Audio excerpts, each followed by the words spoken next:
बिस्मिल्लाहिर्रहमानिर्रहीम। अस्सलाम वालेकुम dear students. Amir Hussain Ghazi advocate high court और Al Ghazi law academy Shahdara Lahore. Dear students, आज का जो हमारा लेक्चर है वो सीआरपीसी पे है, कोड ऑफ क्रिमिनल प्रोसीजर 1898। इसके हमने इम्पोर्टेंट जो क्वेश्चंस हैं, अब इम्पोर्टेंट कॉन्सेप्ट्स हैं वो आप तक आज इंशाल्लाह पहुंचाने हैं। सो डियर स्टूडेंट्स, ये जो डिसीजन है वो हमने कोविड की सूरत हाल को देखते हुए और अपने स्टूडेंट्स की रिक्वेस्ट के ऊपर जो है वो उनकी नज़र किया है। तो डियर स्टूडेंट्स, सबसे पहले जो बेसिक इंफॉर्मेशन है सीआरपीसी के बारे में वो ये है कि सीआरपीसी का अगर पेपर पैटर्न देखा जाए तो ये 100 नंबर का पेपर है और 3 आवर्स में आपने इसको जो है वो सॉल्व करना होता है। इसके अलावा डियर स्टूडेंट्स, आपको जो पार्ट 1 है वो सीआरपीसी का स्टैट्यूट है और जो पार्ट 2 है वो आपके पास मेडिकल जूरिस्प्रूडेंस है। पार्ट 1 में से आपने डियर स्टूडेंट्स जो है वो 4 या 5 क्वेश्चन जो है वो अटेम्प्ट करने होते हैं और ये आपने अपने पेपर को देखना है, जरूर देखना है कि इसके अंदर उसने पार्ट 1 में से आपसे 4 सवाल मांगे हैं या 5 मांगे हुए हैं।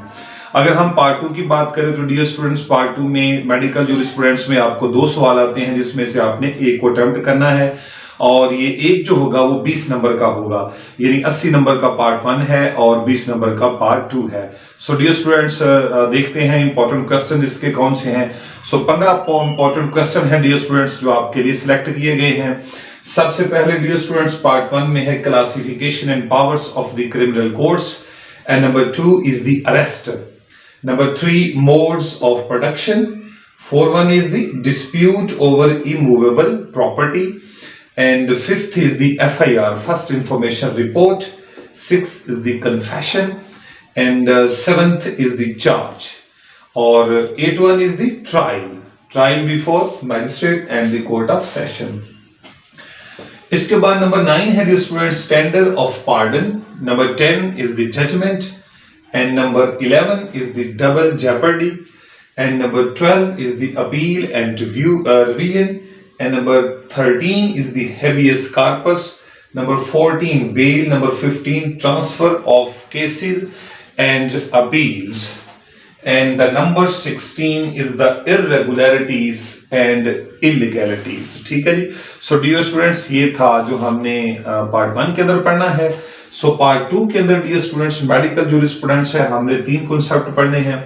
पोस्टमार्टम पढ़ना है जिसे ऑटोप्सी भी कहा जाता है, मेडिको लीगल रिपोर्ट यानी MLR ये भी देखनी है और फिंगरप्रिंट्स। ठीक है जी।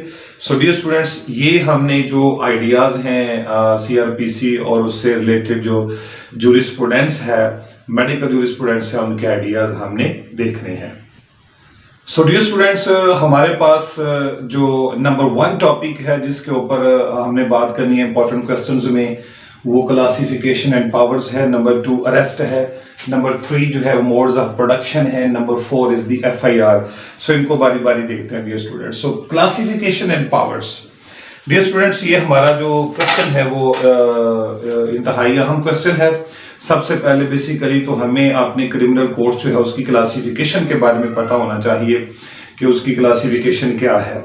अगर आपको क्लासिफिकेशन का डियर स्टूडेंट सवाल आता है तो हेडिंग आपकी यही होगी, इंट्रोडक्शन होगा, रेलेवेंट लॉ होगा, डेफिनेशन होगी कोर्ट की और क्लासिफिकेशन की, और फिर क्लासिफाइड इसको करना है। फिर इसके बाद डियर स्टूडेंट जो है वो कंक्लूजन लिखना होता है। डियर स्टूडेंट्स, हमारे पास जो क्लासिफिकेशन ऑफ क्रिमिनल कोर्ट्स का जो लॉ है, जो सेक्शन है रेलेवेंट डियर स्टूडेंट्स, वो आप लिख सकते हैं। सेक्शन 6 है हमारे पास डियर स्टूडेंट्स, सेक्शन 9 है, सेक्शन 12 है, सेक्शन 14 है, 14A है, 15 है, 17 है, इसके अलावा डियर स्टूडेंट्स 22 है, 25 है, सेक्शन 30 है और सेक्शन 260 है। ठीक है जी। सो ये हमारे पास डियर स्टूडेंट्स इसका रेलेवेंट लॉ है। क्लासिफिकेशन की अगर हम बात करते हैं तो हमारे पास मैजिस्ट्रियल कोर्ट है, कोर्ट ऑफ सेशन है, high court and supreme court, और अदर देन जो हमारे पास स्पेशल कोर्ट्स हैं जैसे कंपनी, बैंकिंग, नैब और कस्टम कोर्ट्स ETC। ठीक है जी। सो डियर स्टूडेंट्स, अगर हम पावर्स की बात करते हैं तो powers of the criminal courts जो है वो बेशुमार सीआरपीसी से भरी हुई है।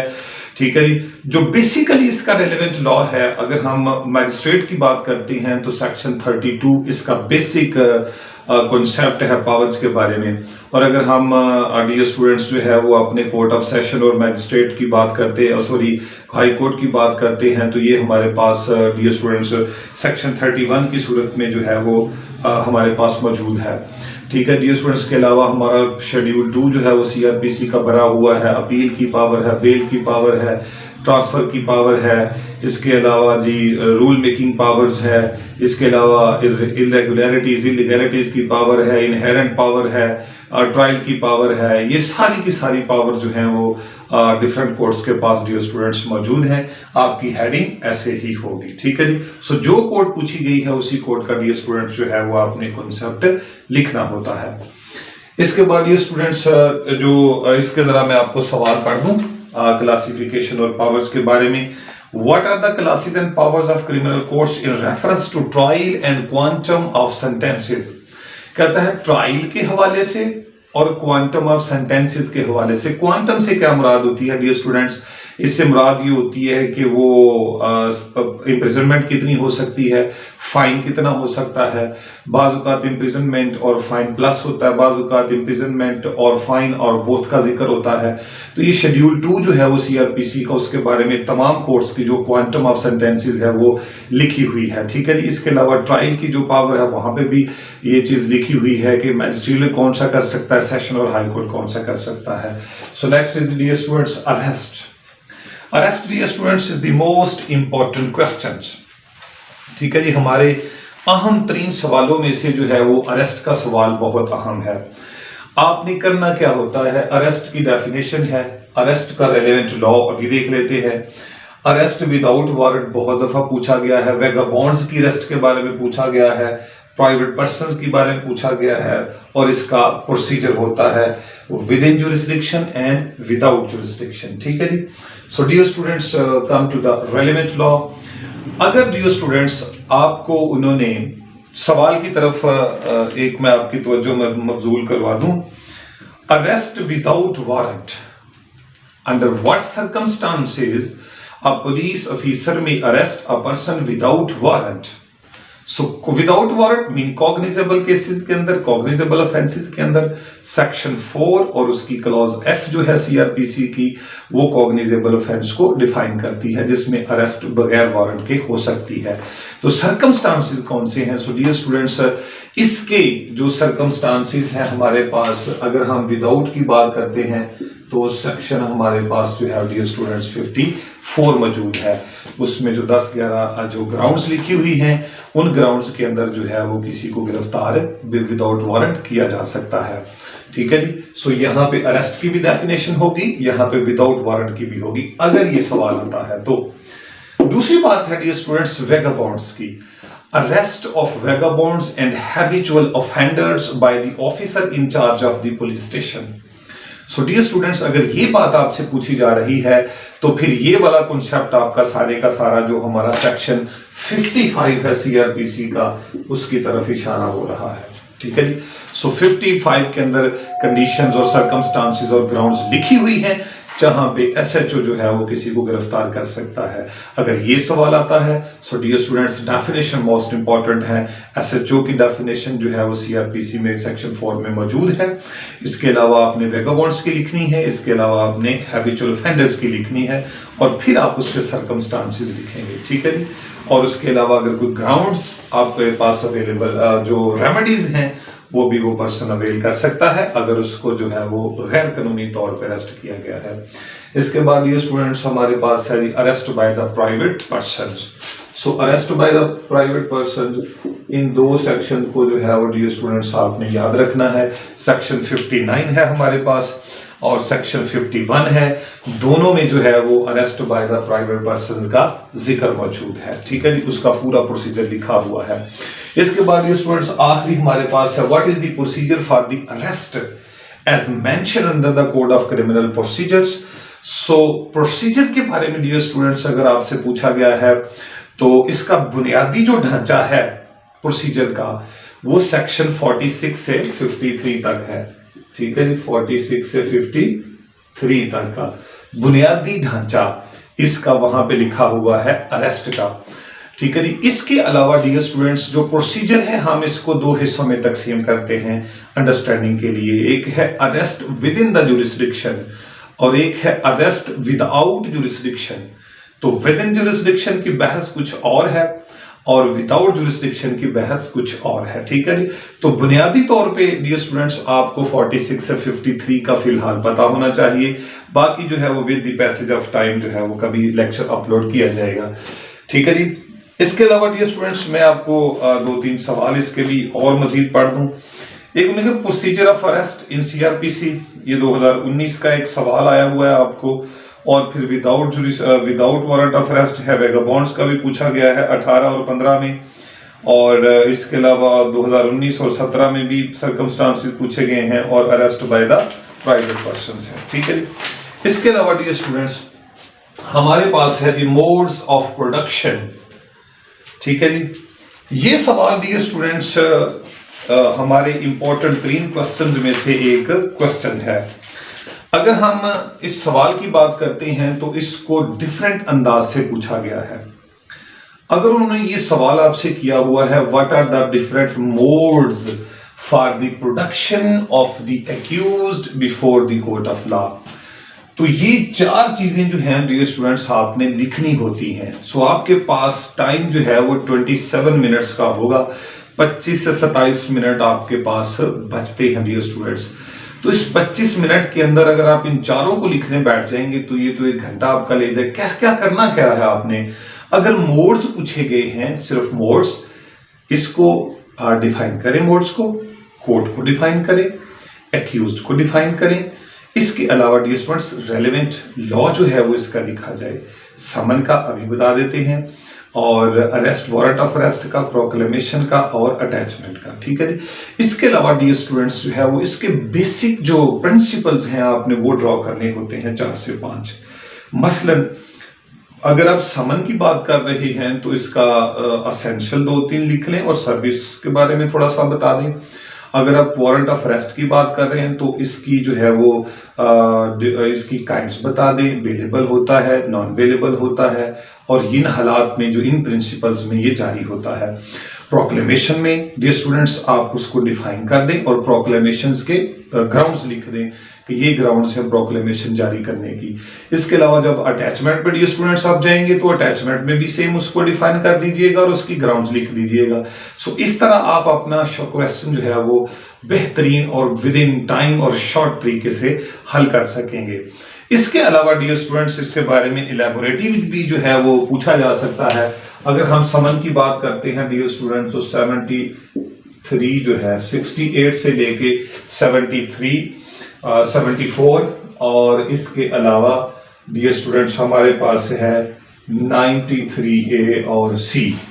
ये डियर स्टूडेंट जो है वो हमारा समन के बारे में उन्होंने पूछा। समन के बारे में रेलेवेंट लॉ है 68 से 74 तक और 93A और 93 जो है वो हमारे पास C है। इसमें क्या आ सकता है, अगर समन ही के बारे में पूछेगा तो define summon, what are the different modes of the service of the summon, ये बड़ा अहम सवाल है तो इसको डियर स्टूडेंट्स आपने याद रखना है। इसके अलावा डियर स्टूडेंट्स हमारे पास सवाल आ रहा है जी वारंट ऑफ अरेस्ट का। तो ये हमारे पास है जी 75 से लेके 86A का। ठीक है जी। इसके अलावा जो इसका एडजेसेंट है वो है 93B। तो ये है जी, अगर वारंट ऑफ अरेस्ट के बारे में वो पूछ रहा है डियर स्टूडेंट्स तो सबसे पहले वारंट की तारीफ करनी है, अरेस्ट की करनी है और इसके असेंशियल लिखने हैं और इसकी ग्राउंड्स लिखनी है। Under what grounds an arrest warrant may be issued of an accused. ठीक है जी। तो ये इसका रेलेवेंट लॉ है।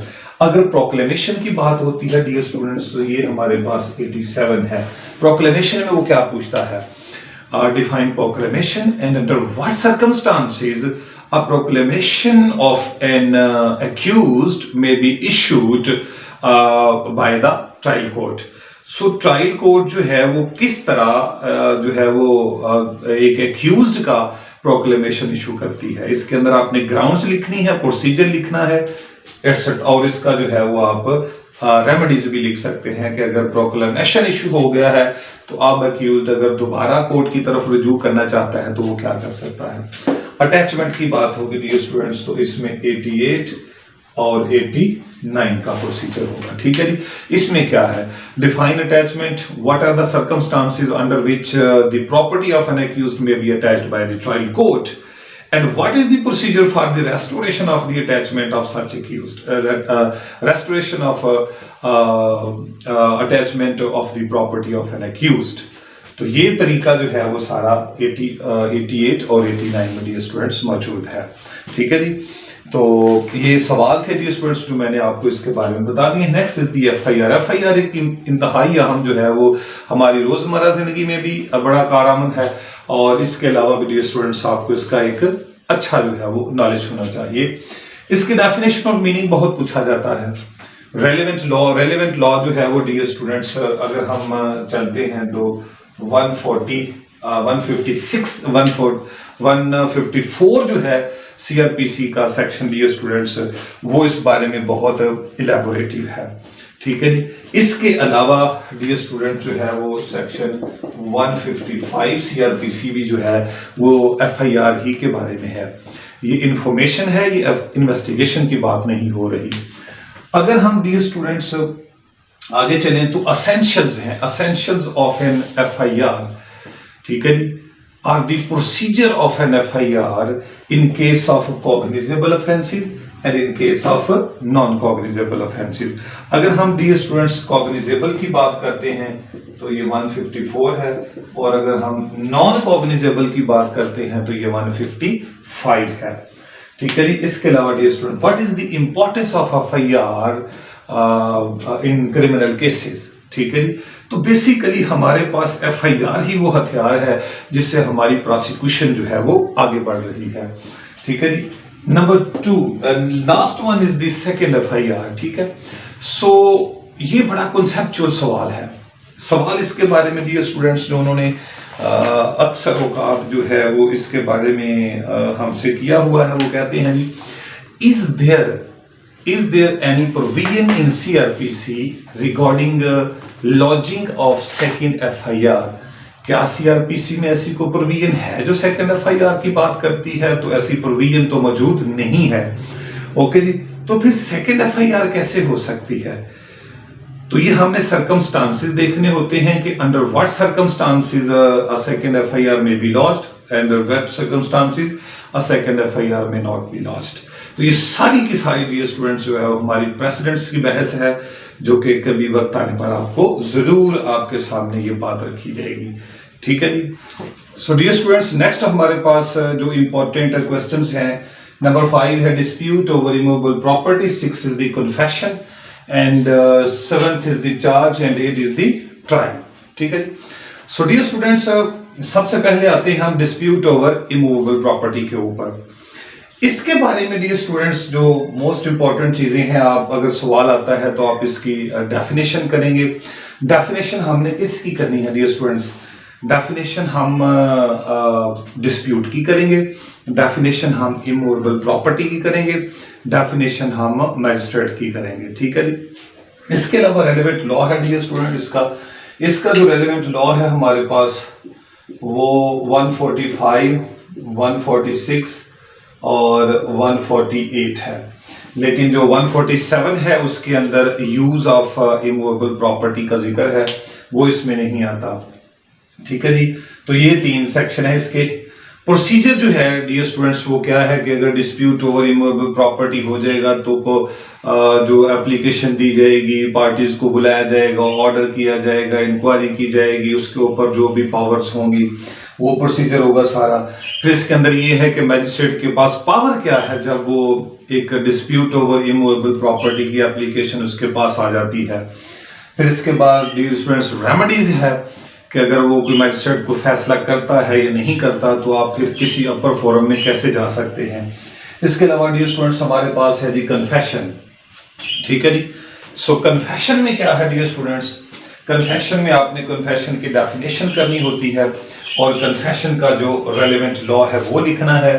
Procedure for recording the confessional statement and remedies and conclusion. ठीक है, इसमें डियर स्टूडेंट्स अगर आप अच्छे तरीके से जो है वो आपने हेड करना है, बात सुनी है। बात यह है कि कन्फेशनल जो एक कन्फेशन है जो कि क्यूएसओ में दिया गया है, एक कन्फेशन वो है जिसका जिक्र सीआरपीसी में मौजूद है।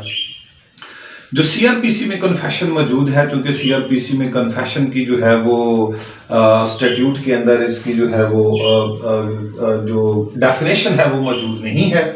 इसके अलावा रेलेवेंट लॉ जो है, रेलेवेंट लॉ इसका आता है जी procedure for recording the confessional statement, कि कन्फेशनल स्टेटमेंट को रिकॉर्ड करने का हमारे पास सीआरपीसी के अंदर प्रोसीजर है क्या।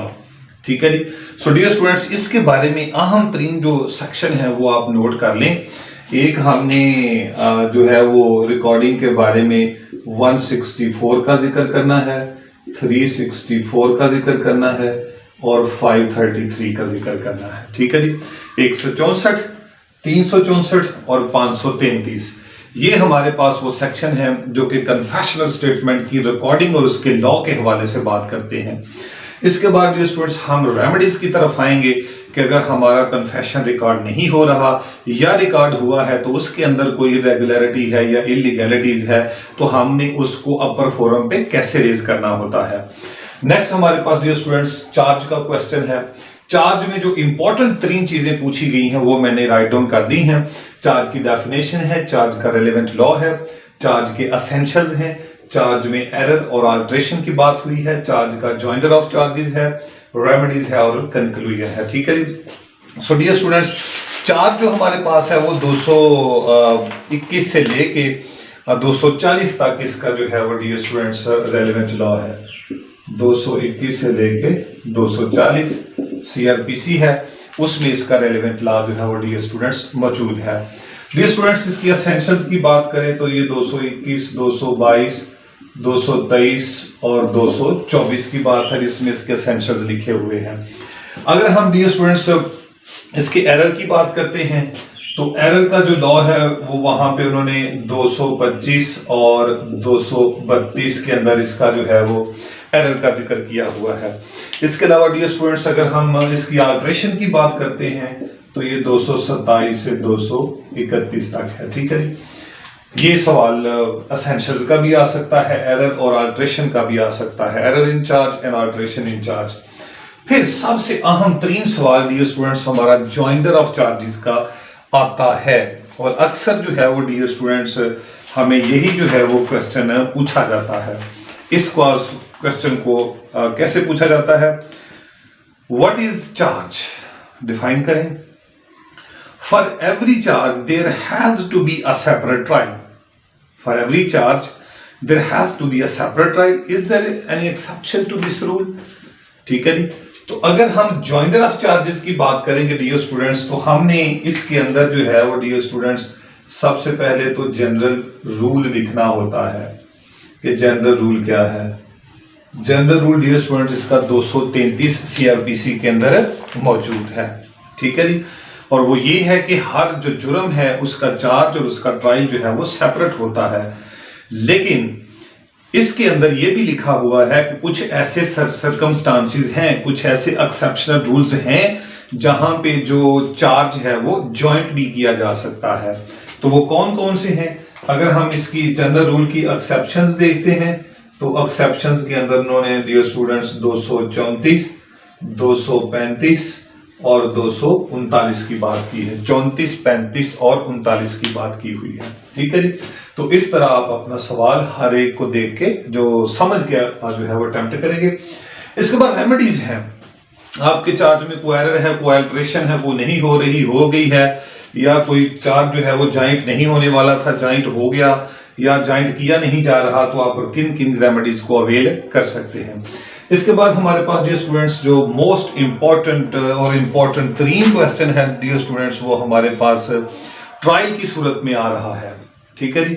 सो ट्रायल हमने यहाँ पे आपकी अंडरस्टैंडिंग के लिए जो इंपॉर्टेंट है वो लिखे हैं। मैजिस्ट्रेट है, trial by the court of session है, by the high court and the summary trial. ठीक है जी। तो अगर हम अपनी मैजिस्ट्रियल लेवल की बात करें तो हमारे पास डियर स्टूडेंट जो सेक्शन आ रहे हैं वो 241 से लेके 250 तक हैं। इसका रेलिवेंट लॉ, ठीक है जी, 250A ये मैजिस्ट्रेटियल का है। अगर हम इन दोनों के ऊपर जाते हैं तो ये 265A से लेके 265N तक चलता है, ठीक है जी। अगर हम इन्हीं की बात करें डियर स्टूडेंट्स, क्योंकि रेलिवेंट लॉ तो हमने लिख लिया, अब इन्हीं की बात करनी है कि इनके बारे में सवाल कैसे आ सकता है। डेफिनेशन करेंगे, जो भी सवाल आएगा रेलिवेंट लॉ लिखेंगे, मैजिस्ट्रेट का है, सेशन का है तो, और इसके अलावा stages of trial, what are the different stages of the trial. Trial की स्टेजेस क्या होती हैं? बड़ी आसान सी स्टेजेस होती हैं डियर स्टूडेंट्स की। सबसे पहले प्रोडक्शन है कि सबसे पहले जो है वो एक्यूज्ड को लेके आए ना जरा अदालत के अंदर, तो ठीक है, जब अदालत में आएगा तो उसको जो चालान की कॉपीज हैं वो दे दी जाती हैं। उसके बाद उसका जो है वो चार्ज फ्रेम होता है। चार्ज फ्रेम के बाद अगर वो उसको कन्फेस करता है या नहीं करता तो फिर उसका जनाब ट्रायल शुरू हो जाता है। ट्रायल की सूरत में डियर स्टूडेंट्स जो है उसकी एविडेंस नोट होती है। जब एविडेंस नोट होती है तो उसके ऊपर चाहे वो ओरल है और डॉक्यूमेंट्री, इसके बाद जो है वो समन अप उसको किया जाता है, यानी फाइनल आर्गूमेंट्स उसके ऊपर दिए जाते हैं। इसके बाद जो है वो डियर स्टूडेंट उसके ऊपर जजमेंट पास कर दी जाती है। इसके अलावा बहुत सी मिसलेनियस प्रोसीडिंग्स भी हैं इसके अंदर। फर्ज करें जैसे आप कोई केस को ट्रांसफर करवाना चाहते हैं, इसके अलावा कोई बेल है, इसके अलावा डियर स्टूडेंट्स आप कोई इस्तिस्ना लेना चाहते हैं, तो इस तरह की बहुत सारी मिसलेनियस भी इसके अंदर आती हैं। सो डियर स्टूडेंट्स, इसके बाद इक्विटल इसके अंदर इंतहाई अहम तरीन क्वेश्चन है, चाहे मैजिस्ट्रेट हो, सेशन हो या हाई कोर्ट हो। इसके ऊपर सवाल क्या है जरा डियर स्टूडेंट्स, हम एक मिनट सवाल में जरा आपको पढ़ दूं, ये दोनों के लिए मैं पढ़ रहा हूं। कहता है जी, ending of proceeding before concluding trial and acquittal of an accused, यानी accused को during trial he at any stage of trial जो है वो उसको acquit करना, इसके बारे में लिखें। So dear students, गौर से बात आपने मेरी सुननी है। अगर तो हम मैजिस्ट्रियल ट्रायल के अंदर रह रहे हैं तो फिर दो तरह से acquittal को समझना है। अगर हम मैजिस्ट्रियल ट्रायल के अंदर रह रहे हैं तो एक होता है जी आफ्टर ट्रायल, ठीक है जी, और एक होता है एट एनी स्टेज या ड्यूरिंग ट्रायल। अगर हम मैजिस्ट्रेट में रह रहे हैं, अगर आफ्टर ट्रायल उसको एक्विट किया जा रहा है तो ये 245 है, और अगर एट एनी स्टेज मैजिस्ट्रेट उसको एक्विट कर रहा है तो ये 249A की बात हो रही है, ठीक है जी। इसी तरह डियर स्टूडेंट हम सेशन और हाई कोर्ट की बातें भी जो है वो आप तक लाते हैं। अगर डियर स्टूडेंट्स जो है वो हाई कोर्ट किसी बंदे को जो है वो आफ्टर ट्रायल जो है वो किसी बंदे को हाई कोर्ट इक्विट कर रही है तो फिर ये होता है जी 265H के तहत। और अगर हाई कोर्ट और जो कोर्ट ऑफ सेशन है किसी बंदे को ड्यूरिंग ट्रायल या at any stage of trial acquit करती है तो ये 265K होता है, ठीक है। तो ये था इसके बारे में कहानी। इसके अलावा डियर स्टूडेंट्स इसमें सवाल क्या आ सकता है? सवाल आ सकता है what is the difference between section 249A and 265K। What is the difference between 245 and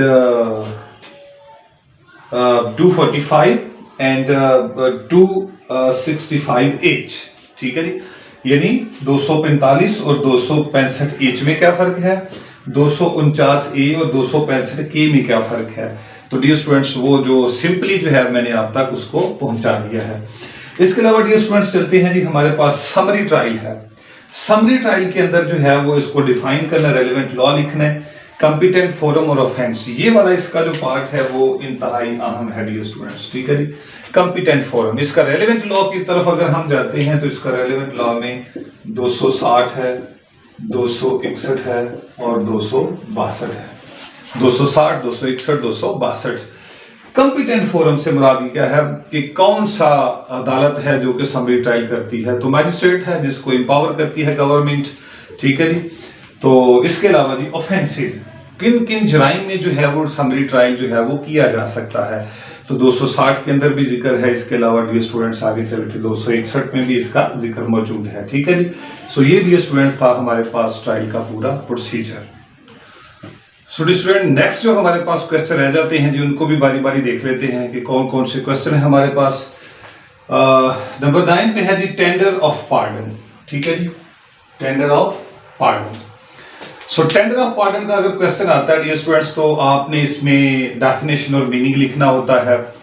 इसमें डेफिनेशन कौन कौन सी है डियर स्टूडेंट्स? एक तो आपने पार्डन की डेफिनेशन लिखनी है, फिर टेंडर ऑफ पार्डन क्या होता है, ठीक है जी। इसके अलावा आपने एक्यूज्ड की डेफिनेशन लिखनी है, इसके अलावा आपने अकम्प्लिस की लिखनी है, इसके अलावा आपको जो है वो अप्रूवर की लिखना आ जाती है। तो ये सारी डेफिनेशन आपके पास मौजूद होनी चाहिए।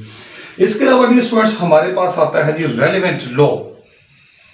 रेलेवेंट लॉ के अंदर डियर स्टूडेंट्स हमारे पास है जी 337 से लेके 339 ए तक है, 337 से लेके 339 ए सीआरपीसी तक। इस तरह आर्टिकल 45 भी है जो हमारा कॉन्स्टिट्यूशन है, वो भी इसके बारे में बात करता है। कॉम्पिटेंट फोरम है डियर स्टूडेंट्स कि कौन कौन से फोरम हैं जो कि टेंडर ऑफ पार्डन कर सकते हैं। सीआरपीसी के अंदर मौजूद है जी प्रोसिक्यूशन जो है वो डिपार्टमेंट हमारा वो कर सकता है, कोर्ट ऑफ सेशन है, हाई कोर्ट है, ठीक है जी। इसके अलावा जो है वो नेक्स्ट है जी what are the different grounds and conditions for granting tender of pardon, कि इसकी ग्राउंड्स क्या हैं, किन ग्राउंड्स के ऊपर किसी को जो है वो टेंडर पार्डन जो है वो टेंडर की जाती है, वादा बनाया जाता है। What is the procedure for tender और tendering a pardon to an accused person, और इसके बाद इसका कंक्लूजन होगा। इसके बाद ये स्टूडेंट्स आ जाता है जी हमारे पास जजमेंट।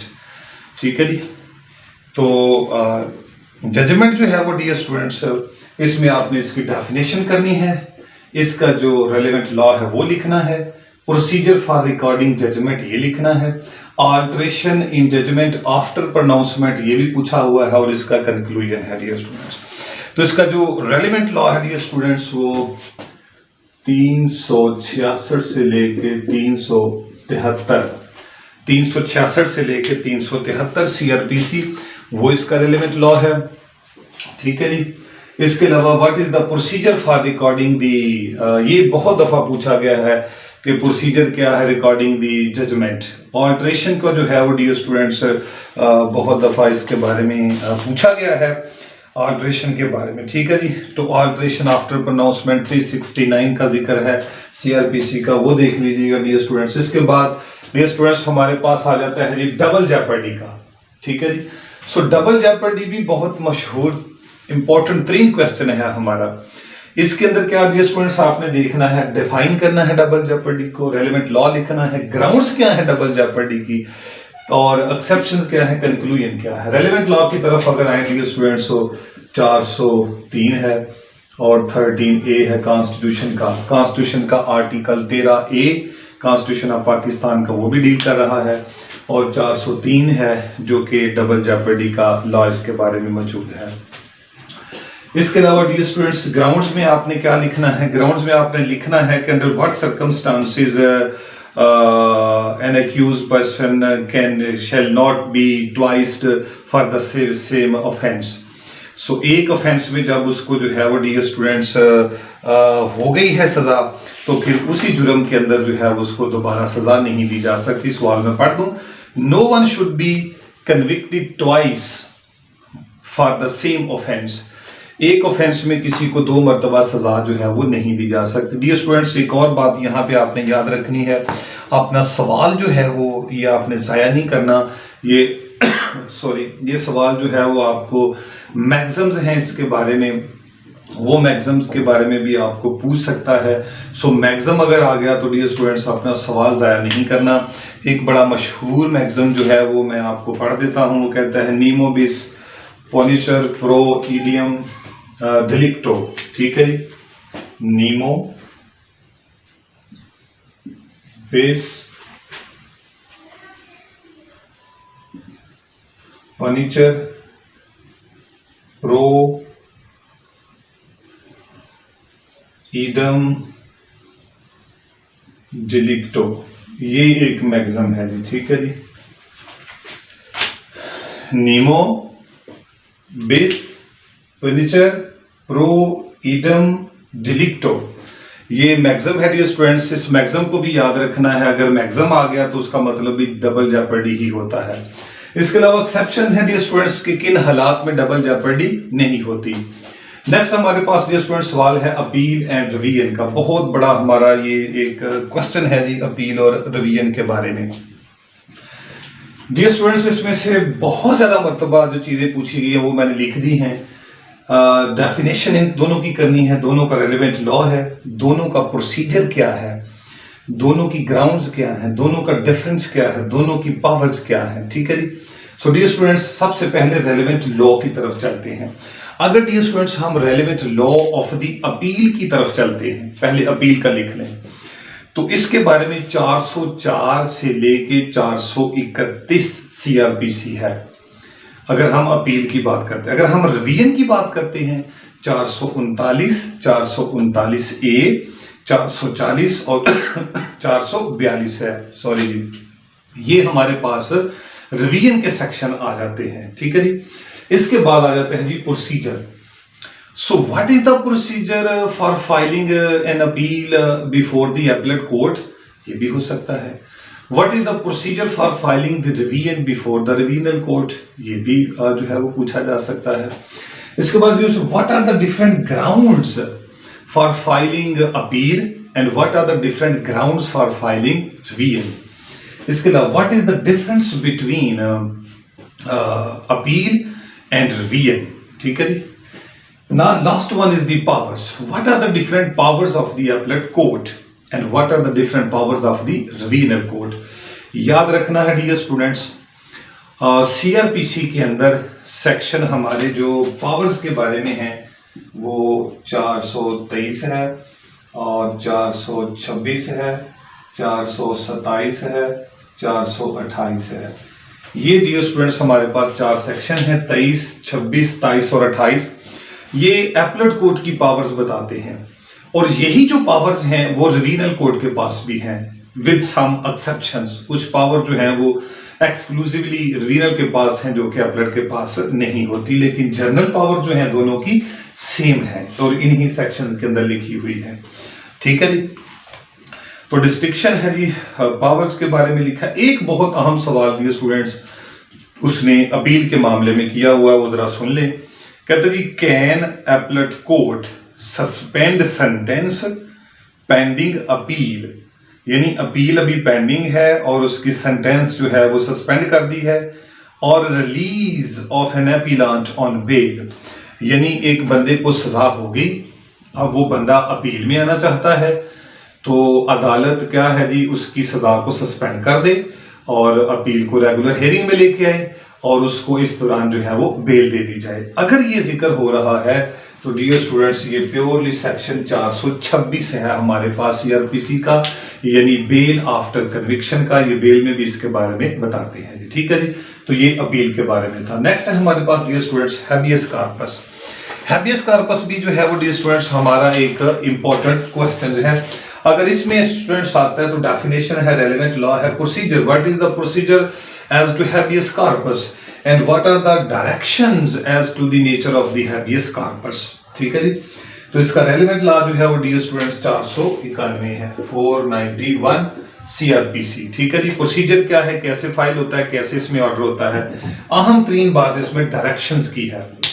ठीक है जी। तो ये वाली जो पावर है डियर स्टूडेंट्स हमारे पास कोर्ट ऑफ सेशन के पास है, हाई कोर्ट के पास है और आगे ऊपर फोरम जो हमारा सुप्रीम कोर्ट है। Direction as to the nature of habeas corpus, कि जब आप habeas corpus court of session में दायर करते हैं या हाई कोर्ट में दायर करते हैं तो उसमें वो डायरेक्शंस क्या दे सकता है। ठीक है। ये बहुत दफा जो है वो पूछा गया है और इसी के ऊपर डियर स्टूडेंट्स जो उन्होंने फोकस किया हुआ है। नेक्स्ट हमारे पास डियर स्टूडेंट्स जो मोस्ट इंपॉर्टेंट क्वेश्चन है वो बेल के बारे में है। ठीक है जी। सो डेफिनेशन है बेल की, रेलेवेंट लॉ है, काइंड्स ऑफ बेल है, ग्राउंड्स ऑफ बेल है, प्रोसीजर एज टू बेल है, is it a matter of right, bail is a matter of right और नॉट, इसके ऊपर भी बहस करनी है। सो डेफिनेशन है रेलेवेंट लॉ जी। ठीक है जी।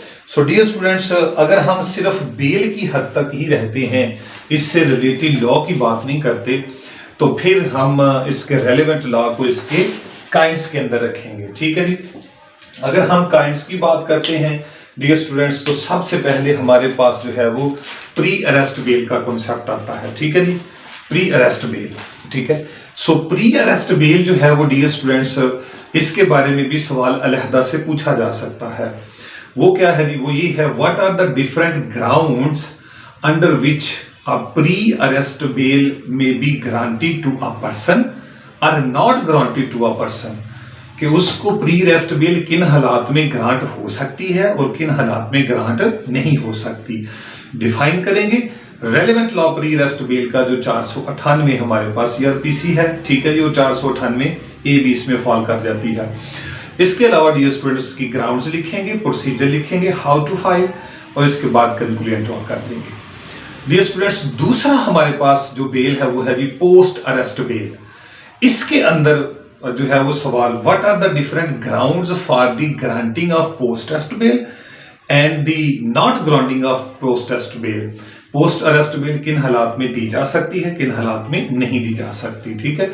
तो ग्राउंड्स बड़ी इंपॉर्टेंट है इसके अंदर। फिर एक सवाल जो है वो इसके अंदर डियर स्टूडेंट्स पूछा जाता है कि bail is a matter of right in non bailable cases. थोड़ा सूत्र में याद रखना है, bail is a matter of right in bailable offences. कहता है बेलेबल ऑफेंसेस में जो बेल होती है ना वो मैटर ऑफ राइट होता है, लेकिन नॉन बेलेबल केसेस में बेल जो है वो मैटर ऑफ राइट नहीं होता, वो मैटर ऑफ कंसेशन होता है।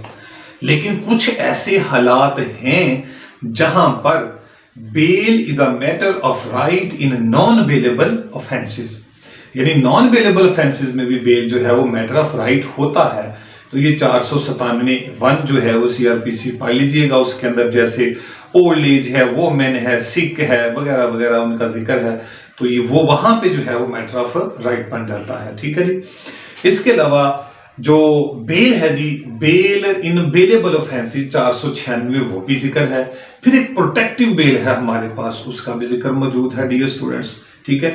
फिर एक बेल आफ्टर कन्विक्शन, यानी 426 की जो मैंने अपील के अंदर आपको बताई थी, एक बंदे को सजा हो जाती है, उसकी जमानत हो जाती है और उसकी जो सजा है वो सस्पेंड हो जाती है, और जब तक अपील का फैसला नहीं होता वो बेल पे रिहा होता है, ठीक है।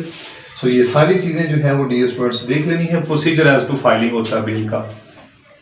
सो 496, 97, 98, 98A, ये जो सेक्शन है डियर स्टूडेंट्स मैंने आपको इसके बारे में बता दिया है। इसके बाद ट्रांसफर ऑफ केसेस है dear students. Transfer of cases में डेफिनेशन करनी है, फोरम कौन सा है, कहां पे हो सकती है, रेलेवेंट लॉ के ग्राउंड क्या है, प्रोसीजर और ऑर्डर क्या हो सकता है। याद रखना है रेलेवेंट लॉ जो है वो डियर स्टूडेंट्स, इसके फोरम की से ही बात कर लेते हैं। रेलेवेंट लॉ जो है वो हमें वहां पे ही जो है वो पता चल जाएगा कि इसका रेलेवेंट लॉ क्या है। डियर स्टूडेंट्स, इसका रेलेवेंट लॉ 526, 527 और 528 है। अगर हम 526 की बात करें तो ये transfer of cases bye the high court है। अगर हम 527 की बात करें तो ये transfer of cases by the government है। अगर हम 528 की बात करें तो ये transfer of the cases bye the court of session मौजूद है, ठीक है जी। तो ये हमारे पास फोरम मौजूद है। अब ग्राउंड्स क्या हैं, किन हालात के ऊपर जो है वो केस आपका या अपील आपकी जो है वो ट्रांसफर की जाए। सो what is the procedure adopted by the court for the transfer of the cases, यानी आप ट्रांसफर एप्लीकेशन देते हैं, उसके साथ क्या कुछ अटैच करना होता है, बहस होती है, आर्गूमेंट्स होते हैं, फिर उसके बाद जो है वो आपकी केस जो है वो ट्रांसफर होता है। ऑर्डर क्या हो सकते हैं, किसको ट्रांसफर किया जाएगा, खुद सुनेगा, किसी और को देगा, क्या प्रोसीजर है इसके ऊपर भी, ये सारा इसके अंदर दर्ज है। सो यहाँ पर अगर हम देखें तो हमारे पास 526, 500 जो है वो 27 है डियर स्टूडेंट्स, 527 और 528 ये हमारे पास ट्रांसफर ऑफ केसेस में मौजूद है। नेक्स्ट है हमारे पास और आखिरी सवाल dear students, that is the irregularities. ये भी बहुत इंपॉर्टेंट तरीन क्वेश्चन है डियर स्टूडेंट्स हमारे पास इररेगुलरिटीज का। इसको हमने डिफाइन करना है और इसका मीनिंग लिखना है और इसका रेलेवेंट लॉ लिखना है। 529 और 530 जो सीआरपीसी है वो हमारा इसको जो है वो डील कर रहा है। 537 भी जो है इसके बारे में थोड़ा कंसेप्ट रखता है।